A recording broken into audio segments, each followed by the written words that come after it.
analyst. Lauren Speranza is the director of the Transatlantic Defense and Security Program at the Center for European Policy Analysis, and she joins us now live from Washington, D.C. for more. Thank you so much for joining us here on the program today.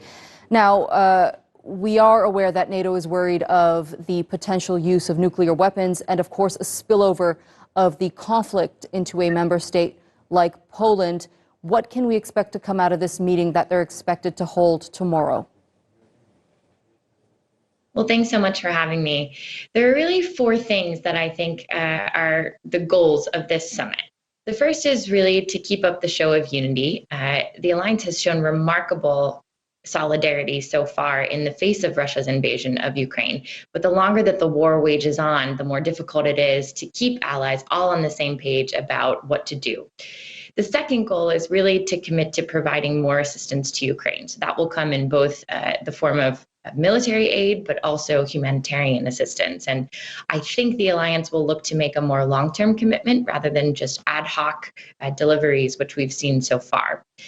The third is really about agreeing to new ways to punish Russia. So I expect that we'll see a new announcement of more sanctions on Russia, perhaps targeting Russian lawmakers, which is one of the proposals coming from the US.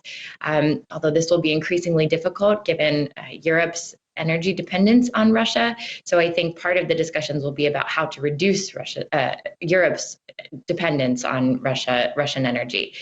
And then finally, I think there will be talk about how to adapt NATO's strategy and force posture long term, as you mentioned already, perhaps considering some more permanent deployments to the eastern flank, and possibly how to respond if Putin were to escalate the war in Ukraine further, for instance, with a potential chemical weapons or tactical nuclear weapons attack. Already ruled out the possibility of implementing a no-fly zone over Ukraine, and Poland is expected to propose the deployment of peacekeepers during the meeting tomorrow. But Lavrov has already warned against this. Is that a risk NATO would be willing to take? I think there is relatively low appetite within the alliance to deploy some kind of peacekeeping force, especially under the auspices of NATO, even if its mission is solely humanitarian and it's designed to create a sort of non-conflict zone to help refugees and provide aid. You know, most allies see that as an escalation by putting Western forces on the ground. And so we've heard the US sort of pour cold water on that proposal.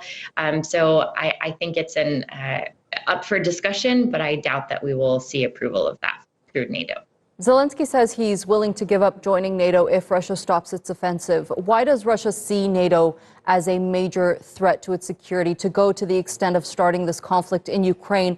Or is it that it's just a guise Russia's using to accomplish another goal?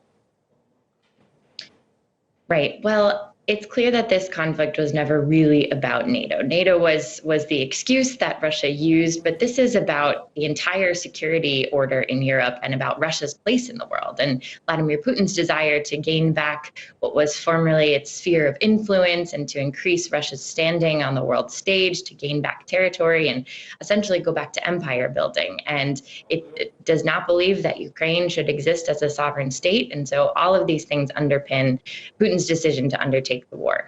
I do think that that the security guarantees question is really tough, because if there is not desire to admit Ukraine to the alliance, you know, what kind of guarantees could we actually provide Ukraine if it is not guaranteed that Article 5 collective defense clause that would ensure that all allies would come to its defense? So I think that is now the key question that would be at the center of these negotiations between the West and Russia and Ukraine.